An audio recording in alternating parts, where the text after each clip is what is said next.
que vous avez expliqué les uns les autres. En tout cas, dans le monde d'après, il y a une promesse brandie notamment par le ministre de l'économie Bruno Le Maire. Il va falloir relocaliser certaines productions stratégiques. La crise a mis en lumière notre dépendance sur certains produits, notamment sur les médicaments, face à la Chine. Fin mars, nous étions allés à la rencontre d'un chef d'entreprise qui est revenu, lui, de cette aventure chinoise. À l'époque, il n'y avait pas encore de gestes barrières, mais déjà une ambition claire, vous allez le voir, reprendre le contrôle. Victoria Rouxel et Diane Cacciarella.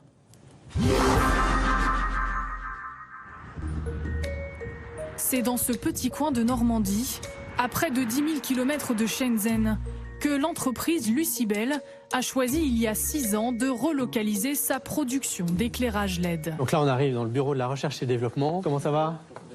Frédéric Granotier, son fondateur, avait pourtant fait le pari de la Chine, mais il a vite déchanté. Ce produit-là, on a commencé à le fabriquer dans la cuisine de Shenzhen en janvier 2011.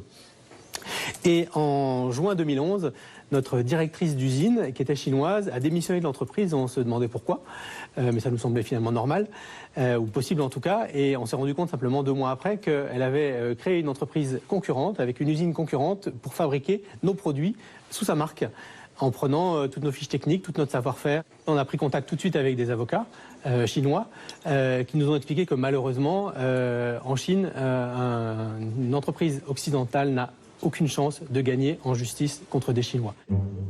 Pillage de brevets, corruption de salariés, les déceptions s'accumulent. Au bout de 3 ans, l'entrepreneur décide de rapatrier sa production en France. Un défi économique, notamment en termes de coûts de main-d'œuvre. Travaillez sur quoi aujourd'hui? Sur la Lucicup. D'accord, vous faites du Lucicup toute la journée? Oui. Dès lors, il faut repenser la chaîne de production pour réduire la masse salariale. En Chine, l'entreprise employait 130 personnes. En France, ils ne sont plus que 35. Quand on était à Shenzhen, on avait des lignes d'assemblage où chaque salarié, chaque ouvrier, effectivement, faisait une partie de la tâche sur un produit. Et là, en fait, on est sur des îlots de fabrication avec des salariés qui sont beaucoup plus responsabilisés, qui sont en charge de faire l'assemblage de chacun des produits de A à Z et qui sont capables de faire l'assemblage de l'ensemble de la gamme Lucibel. Ce qui nous permet finalement d'avoir des coûts de main-d'œuvre incorporés à nos produits qui soient raisonnables et absorbables par le marché. Il faut aussi modifier l'approvisionnement en composants, chercher des fournisseurs européens pour se libérer de la dépendance aux produits asiatiques. Sur ce graphique, on voit l'origine par zone géographique des achats de composants pour notre fabrication. Lorsqu'on avait notre fabrication en Chine, eh bien, on avait 100% des composants qui étaient achetés en Asie.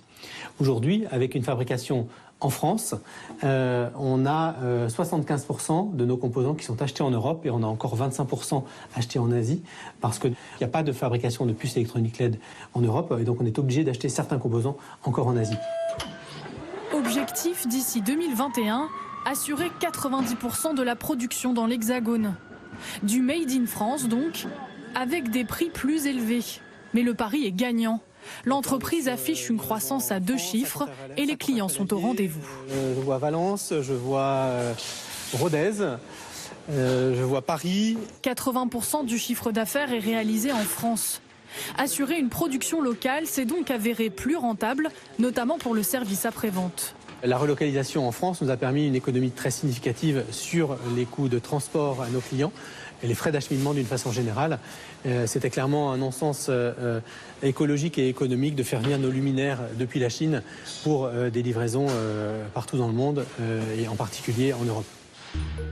Selon Bercy, entre 2014 et 2018, une centaine d'entreprises françaises a fait le choix de revenir dans l'Hexagone.